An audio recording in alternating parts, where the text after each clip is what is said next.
Muita luz para você, meu amigo, minha amiga, paz do Senhor Jesus, Shalom Donai, ser tu uma grande bênção, que as bênçãos do Senhor lhe acompanhem aonde você estiver. Estamos aqui mais um momento para a leitura da Bíblia Sagrada, onde nós estamos meditando nela todo ano até o dia 31 de dezembro, em nome de Jesus. Então, vem comigo.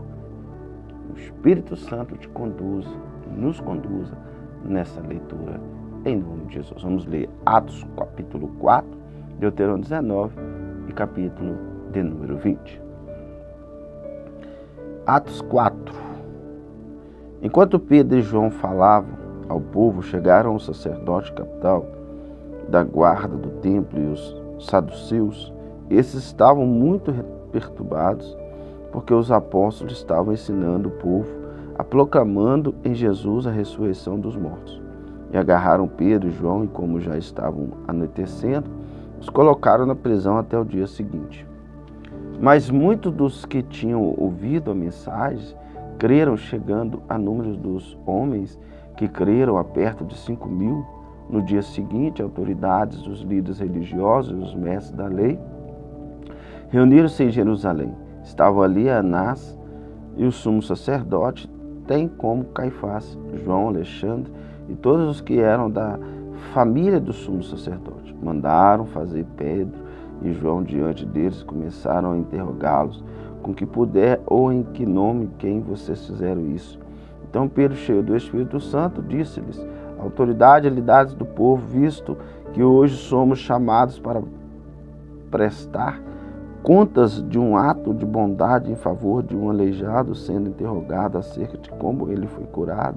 Sabe os senhores e todo o povo de Israel que por meio do nome de Jesus Cristo Nazareno, os senhores crucificaram, mas a quem Deus ressuscitou dos mortos, este homem está aí curando diante dos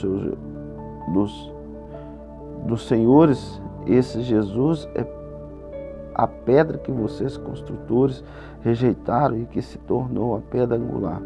Não há salvação em nenhum outro, pois debaixo do céu não há nenhum outro nome dado aos homens pelo qual devamos ser salvos. Vendo a coragem de Pedro e de João, e percebendo que eram homens comuns, sem instrução, ficaram admirados e reconheceram que eles haviam estado com Jesus. E como podiam ver ali com eles um homem que foram curados, todos podiam dizer contra eles. Assim ordenaram que se retirassem do sinédrio e começaram a discutir, perguntando: o que faremos a esses homens? Todos os que moram em Jerusalém sabem que eles realizam um milagre notório que não podemos negar. Todavia, para impedir que isso espalhe ainda mais entre o povo, precisamos adverti-lo de que não fale aos outros.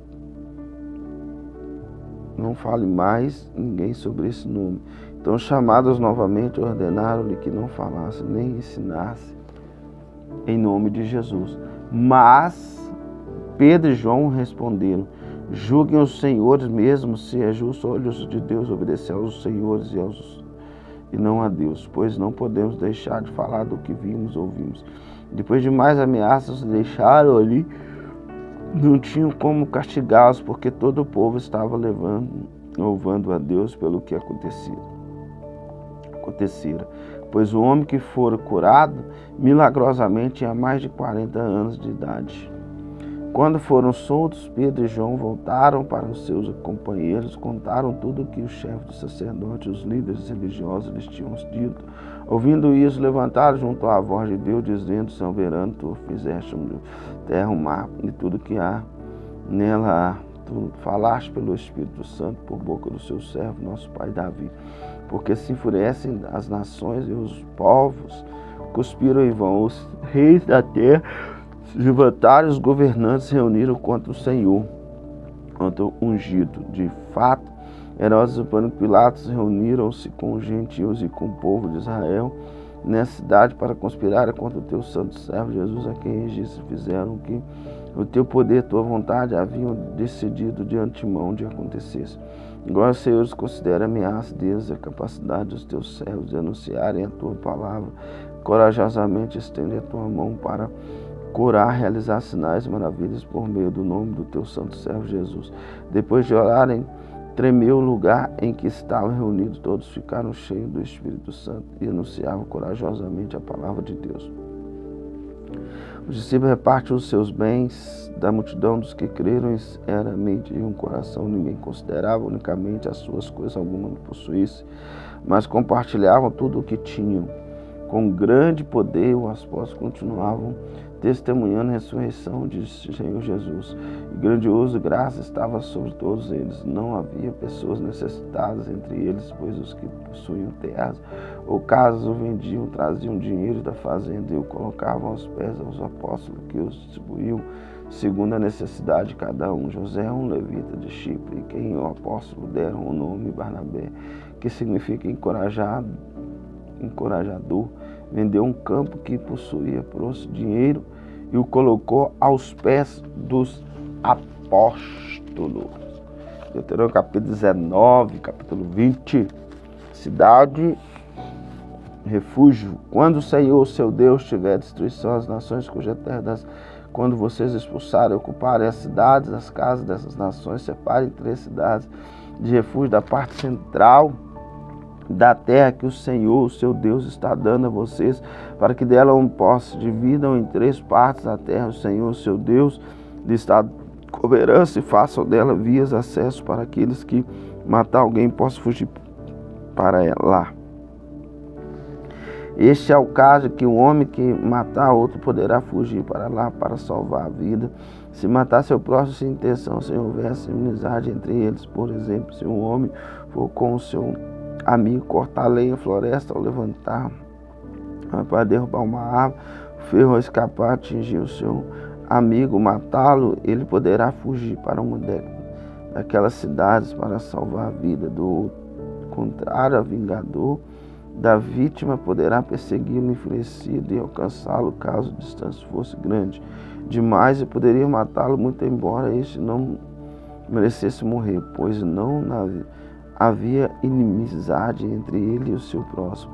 E por isso que lhes ordeno, se separem em 3 cidades. Se o Senhor, seu Deus, aumentar o seu território, como prometeu sob juramento aos seus antepassados, ele lhes der toda a terra que prometeu. Eles separem então mais de 3 cidades. Isso acontecerá se vocês obedecerem fielmente a toda esta lei que hoje lhes ordeno. Amar o Senhor, seu Deus, sempre, andar nos seus caminhos. Façam isso para que não derrame sangue inocente nas suas terras, a qual o Senhor, seu Deus, lhes dá a herança, para que não seja ocupado derramamento de sangue. Mas a alguém odiar o seu próximo, ficar espreito pela atacá-lo, matá-lo, fugir pela uma dessas cidades, as autoridades da sua cidade mandarão buscá-lo na cidade de refúgio e entregarão nas mãos do vingador da vítima para que morra. Não tenha piedade dele. Elimine de Israel a culpa pelo derramamento de sangue inocente, para que tudo lhes faz bem. Não mudem os marcos divinos da propriedade do seu vizinho, que os seus antecessores colocaram a herança de vocês, revelaram na terra. E o Senhor, seu Deus,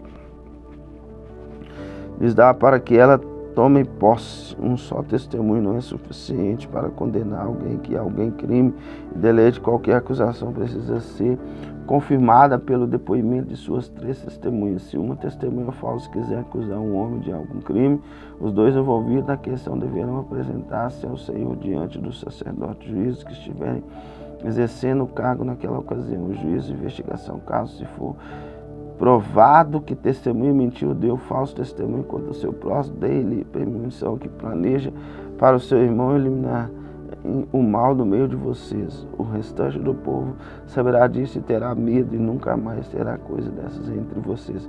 Não tenha piedade, exijam vida por vida, por olho, dente por dente, não mão por mão e pé por pé. As leis sobre a guerra. Quando vocês forem em guerra contra os seus inimigos, vindo cavalos, carros e um exército maior do que o seu, não tenha medo, pois o Senhor, seu Deus, que o feriu do Egito, que o tirou do Egito, estará com vocês. Quando chegar a hora da batalha, o sacerdote virá à frente dirá ao exército: ouça, Israel, vocês vão lutar contra os seus inimigos. Não desanimem, nem tenham medo, não fiquem apavorados, nem aterrorizados por causa deles, pois o Senhor, seu Deus, o acompanhará, lutará por você contra os seus inimigos, para lhes dar a vitória. Os oficiais dirão ao exército: há alguém que construiu uma casa e ainda não a dedicou, volte ele para a sua casa, para que não morra na guerra. E outra dedicam: alguém que plantou uma vinha e ainda não desfrutou dela, volte ele para a sua casa, para que não morra na guerra. E outro desfruta da vinha. Há alguém comprometido para casar-se que ainda não recebeu sua mulher, volte ele para a sua casa, para que não morra. Ninguém em outra casa, ele está com medo e não tem coragem, volte ele para a sua casa, para que os seus irmãos israelitas também não fiquem desanimados. Quando os oficiais terminam de falar ao exército, são os chefes para comandar as tropas. Quando você avançar para atacar uma cidade, envie-lhe primeiro uma proposta de paz. Se os seus habitantes aceitarem abrir suas portas, serão seus escravos, sujeitarão trabalhos forçados, mas eles recusarão a paz, entrarem em guerra contra você, se tire a cidade. Quando o Senhor, seu Deus, estragá-la em suas mãos, manta o fio da espada todos os homens que nela houver. Mas as mulheres, as crianças, o rebanho e tudo o que acharam na cidade será de vocês. Vocês poderão ficar com os despojos dos seus inimigos, dados pelo Senhor, seu Deus. Assim que vocês trataram todas as cidades distantes que não pertencem às nações vizinhas de vocês. Contudo, as cidades das nações que o Senhor, seu Deus, lhes dá por herança, não deixe vivo nenhum ser que respira. Conforme ordem do Senhor, seu Deus, desfruta totalmente os habitantes dos amorreus, os cananeus, os ferezeus, os efezeus, os jebuseus, senão eles ensinarão à prática todas as coisas repugnantes que fazem quando adoram os seus deuses. E vocês pecarão contra o Senhor, seu Deus. Quando satisfarem uma cidade por um longo período, lutando contra ela, para conquistá-la, não destruam a árvore dessa cidade a golpes e machado, pois vocês poderão comer as suas frutas. Não a derrubem. Por acaso a árvore não gente para que vocês as sitiem. Entretanto, poderão derrubar as árvores que vocês sabem que não são frutíferas para a utilização em obras que ajudem o cargo, até que caia a cidade que está em guerra contra vocês. Amém? Deus nos abençoe, nos ilumine, nos guia, nos direciona e nos dá vitória em nome de Jesus. Um grande abraço e um beijo no teu coração.